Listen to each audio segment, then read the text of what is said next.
Okay, ladies and gentlemen, here's how we're going to tackle this. Using my highly scientific, methodical approach, I'm going to put together a ranking list here for the 8 new Mario Kart 8 Deluxe courses. I'm also going to be adding them all to a tier list. Every single time a new DLC wave comes out, we'll rank those 8 races amongst each other, and also add them to the same tier list that the rest of the courses are on, so that by the end of this whole DLC cycle, we should theoretically have the most comprehensive, definitive, scientifically accurate ranking list on the entire internet. I know, that's pretty exciting, I know.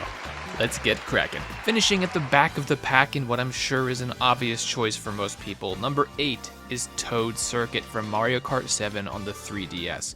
This honestly might be the only track in this first wave that I actually genuinely dislike. This could potentially be the most generic track layout for a Mario Kart race that we've ever seen in any Mario Kart game, and it somehow made it into the first DLC wave. You pretty much just start this race, do a couple turns, you're through the first lap before you know it, do those same turns again. It's really not that interesting. People are using this track as a graphics comparison and comparing it to some of the other circuit tracks we already have in Mario Kart 8, and it's undeniable that there's definitely a difference there, but whether or not that's actually a bad thing is up to everyone to decide for themselves.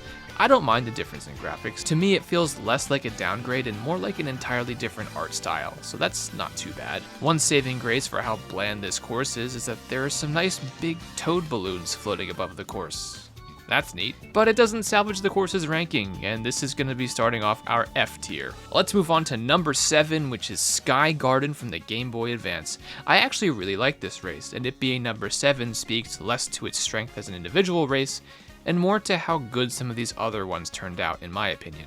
Prior to the DLC coming out, a lot of people online were worried about how it looked like Nintendo dumbed down this course too much from its Game Boy days, and to be fair, it does feel shorter than it used to, but overall I think the graphical upgrades and the overall vibe from this course really make it a fun, quick track. There's something that feels neat about the fluffy cloud trim that borders the fancy brick road that doesn't really pop as much in the Game Boy Advance version of the game because of its 2D graphics. The remastered music is also definitely a bop. Overall, I think it's a solid remaster of Cloud Garden, and I'm into it, but given how short it is and how easy of a track it is, I'm gonna have to put this one into our C tier. Coming in at number 6, we have Shroom Ridge from the Nintendo DS.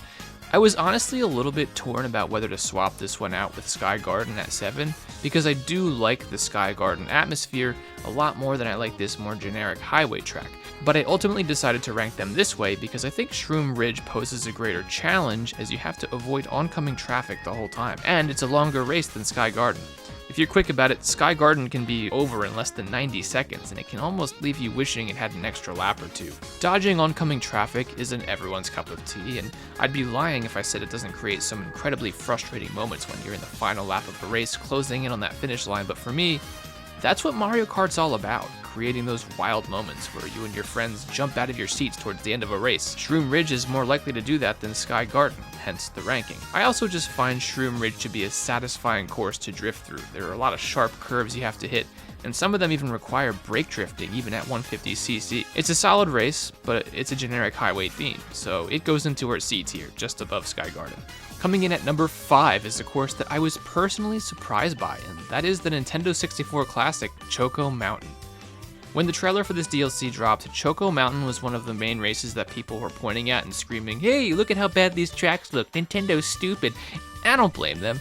The trailer did make the textures and colors in this course look a bit bland compared to the rest of what Mario Kart 8 Deluxe has to offer, but now that this race is out and I've played it a handful of times, I could say that the visuals are probably one of the biggest strengths on this course. The dirt road has a nice texture to it, the rocky walls have a cartoonish yet realistic enough look that makes them fit into the Mario Kart game kinda nicely. The coolest part of this race is the crystal mining cave you drive through, which is a complete revamp of the basic tunnel cave from the original version of this race.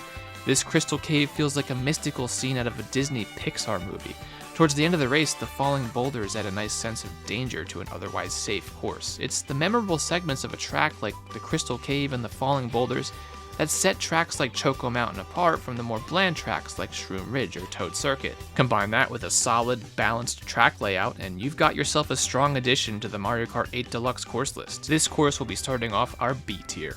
Number 4 is the first Mario Kart Tour track on this list, Tokyo Blur. Like a lot of people out there, I'm sure, maybe even some of you watching this video, my time spent playing Mario Kart Tour was very short-lived. I downloaded it when it first came out, played for a few days, and haven't really picked it back up since. Why is that? Well, microtransactions. But we can explore my gripes with Mario Kart Tour in another video. My point right now is that these Mario Kart Tour tracks feel like completely new experiences to me, including Tokyo Blur. Tokyo Blur is neat because all 3 of its laps take you along a slightly different route through the city, keeping the race fresh all throughout each lap. The aesthetic and the feel of driving through Tokyo is pretty neat, even if the scaling of the props on the side of the course is just a little off as a result of it being ported over from Mario Kart Tour. Seriously, that is the biggest vending machine I have ever seen. It looks like it could swallow a kid whole. I can see other courses taking this concept and knocking it out of the park far more than Tokyo Blur does, because even though the laps vary, the layout of the course overall can be a little simple. It doesn't pose the greatest challenge. Overall, it's a nice addition to the game. I'm gonna put it into the B tier just above Choco Mountain, but of course, there are 2 other tracks from Tour in this wave that I found to be just a little bit better. But before we get to those, coming in at number 3, we have Coconut Mall from the Nintendo Wii. Who doesn't love Coconut Mall? There are a few things I have to nitpick about this course, like the escalators just being converted into ramps rather than keeping them as stairs, which I think takes away from the mall aesthetic, and the moving Mii drivers in the parking lot have been changed to parked Shy Guys, which sucks because there is nothing better than playing Coconut Mall on your Wii and getting run over by your Barack Obama Mii. Regardless of these 2 nitpicks, this course looks and feels great. Coconut Mall is still Coconut Mall, and it's just as vibrant and hectic as ever. Given that Mario Kart 8 Deluxe is turning into sort of a Mario Kart Ultimate of sorts, it would be a disservice to fans to not include Coconut Mall in this game, and it just feels right to finally have it back. Also, the remixed Coconut Mall theme is enough to make a grown man cry. Nitpicks aside, Coconut Mall definitely starts off our A tier. Before we jump into our top 2 picks, we have to jump into the honorable mention category. Wait a minute. There are no honorable mentions because there's only 8 courses and we're ranking all of them. Right. Okay, geez. Well, I mean, since we're here, we may as well fill the video with something. You should subscribe to the channel if you made it this far, or maybe like the video, right? Oh, geez, this is a train wreck. Number 2 is Paris Promenade from Mario Kart Tour. As I mentioned before, these tour tracks are pretty new to me, and this one I think is pretty awesome. Everything from the ambiance of Paris, to the lighting and the visuals, to the French music in the background, to the unique track layout with different routes to choose from. It's just awesome. Driving through this course just puts me in the mood for a nice French croissant, or possibly even some French fries. Like Tokyo Blur, this course does vary by lap, but in a slightly different way. The first 2 laps of this race are identical, but the 3rd lap turns you around and makes you complete the last lap of the course in the opposite direction. This makes for a cool sequence if you're in the lead, because once you turn around, you have to drive through the trailing racers head on, like they're oncoming traffic. I just think that's such a unique spin for a Mario Kart track, and combined with the rest of the good things this track has to offer, I think it's definitely deserving of the number 2 spot for this wave. I'm dropping this course straight into the A tier. Okay, number 1, folks, I'm sure nobody saw this coming, but I think Ninja Hideaway from Mario Kart Tour is far and away the best course from this first wave of Mario Kart DLC. The theme is awesome, the music is great, the course has one of the most bizarre layouts of any Mario Kart track ever. It's just awesome. This track is layered like a cake. It has a ground floor level, a middle level, there's even a really top layer at certain points, and you can complete any given lap of the race using different combinations of the different layers. Maybe you're riding on the low road and want to move all the way up to the top. That's fine, just do that with your glider on this jump, or drive up this staircase.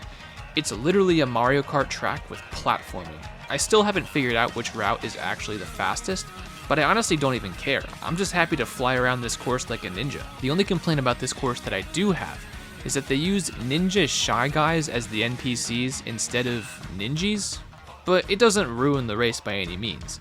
This race is the freshest experienced in the whole DLC wave and is more than deserving of the number 1 spot on this list. Ninja Hideaway will officially be starting off our DLC-wide S tier, and it'll be interesting to see how future DLC waves are able to either match it or possibly top it. And that wraps up the first episode of our Mario Kart 8 Deluxe Ultimate DLC Ranking Tier List Extravaganza series. Still working on that title. And this is the final look at what our highly accurate tier list is looking like so far. I'm excited to see how the upcoming DLC waves shake up this list. Let me know in the comments below how you would change these rankings. I'm interested to hear what everyone thinks so far of these new courses. I'll see you back here next week when we talk about Kirby and the Forgotten Land. Gosh, there's so many new games coming out lately. How am I ever gonna find the time to play Pac-Man Fever?